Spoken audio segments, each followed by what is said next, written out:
Vous longes votre clôture un matin d'automne, et lave vous la voyez, cette couche verte épaisse veloutée qui recouvre le bois humide, la mousse, encore el votre premier réflexe est immédiat, la brosse métallique. Le nettier haute pression, puterder merm elo de javel, vous voulez el arracher, la gratter, la faire disparaître, pour vous c'est un signe de négligence, de pourriture, de saleté qui est install stop poses cette brosse. Parce que si que vous êtes sur le point de détruire en est pas de la saleté.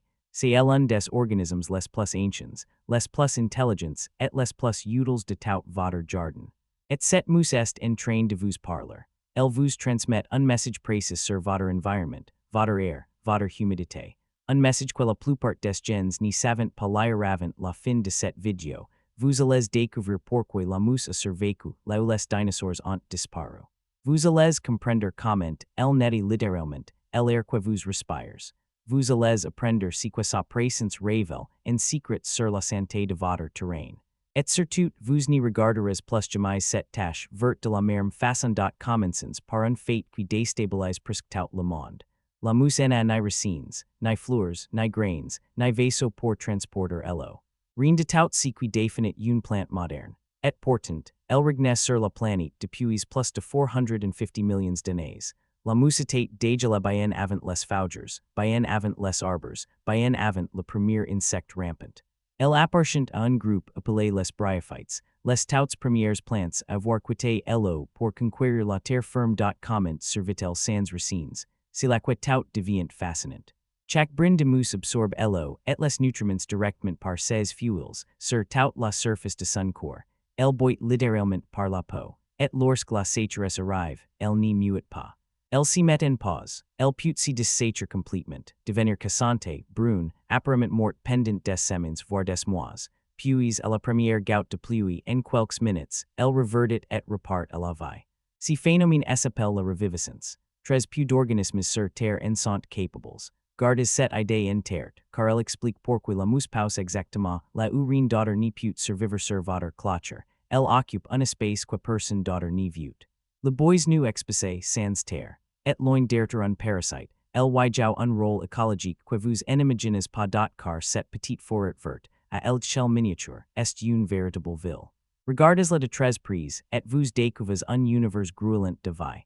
Entre les brins de mousse vivant des milliards de micro-organismes, des tardigrades, ces minuscules orsons de quasi indestructibles, des colomboles, des acariens inoffensifs, des rotifers, et une multitude de micro-insectes. La mousse est pour you un jungle humide, un refuge, un garde-manger. Elle héberge une biodiversité invisible qui participe directement à l'équilibre de votre jardin. Mais son rôle le plus impressionnant est de lourds. La mousse est une véritable éponge. Certaines espèces peuvent absorber jusqu'à 20 fois leur propre poids en eau. Sur votre clôture, sur vos murs, sur le sol, elle capte l'eau de pluie, la rechante, ralentit le ruissellement, et la restitue lentement dans l'air et le sol environnant. Elle régule l'humidité comme un petit climatiseur naturel. Dans les grandes villes, on commence même à installer des murs de mousse volontairement, précisément pour cette raison. Et cela nous amène à une capacité encore plus surprenante. La mousse filtre l'air.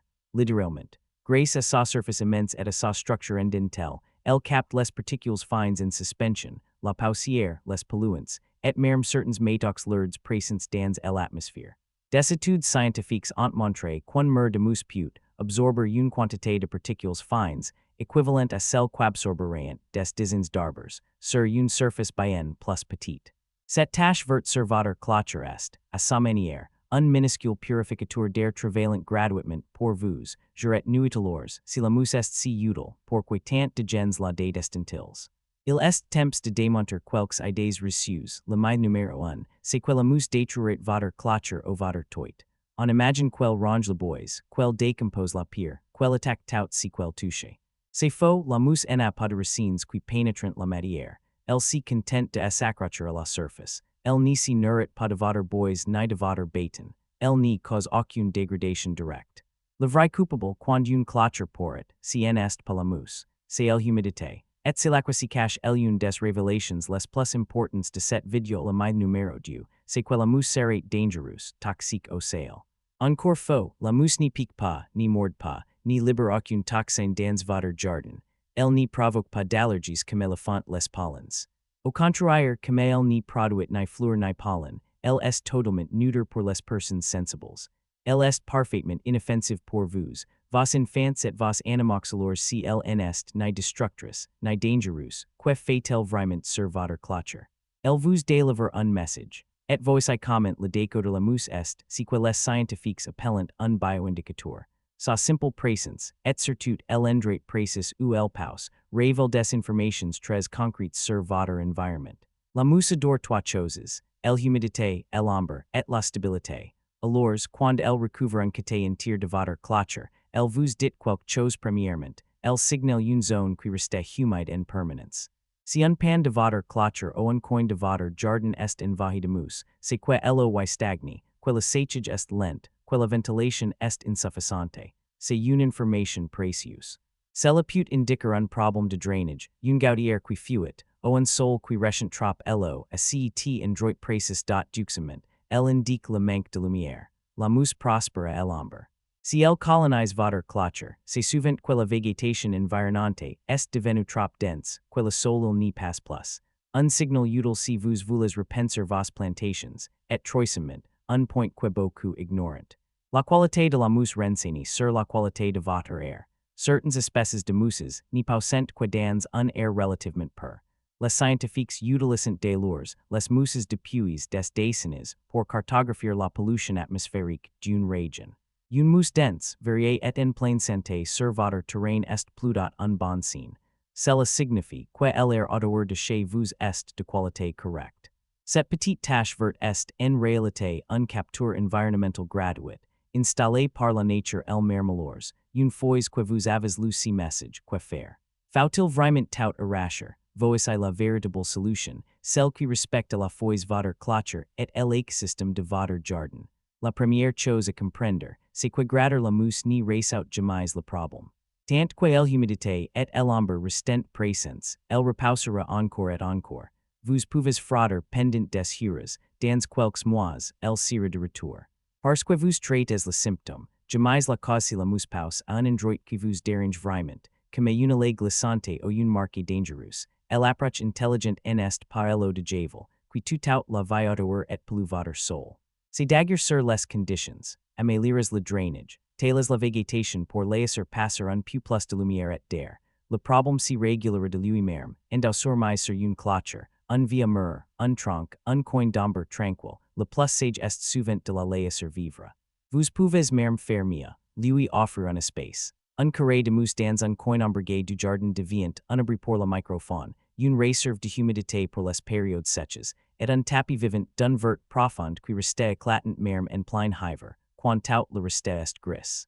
De plus en plus de jardiniers créent volontairement des jardins de mousse, précisément pour leur beauté et leur tranquillité. Alors, revenons à cette clôture, à ce matin d'automne. À cette couche verte que vous voulez arracher regardez la nouveau, si en est plus une tâche, si en est plus de la négligence, c'est un survivant de 450 millions d'années. C'est une ville miniature abritant des milliards de créatures. C'est une éponge qui régule l'eau, un filtre qui nettoie votre air, et un messenger silencieux qui vous parle de l'humidité, de la lumière et de la santé de votre environnement tout ces temps. Vous pensez qu'elle salicite votre jardin.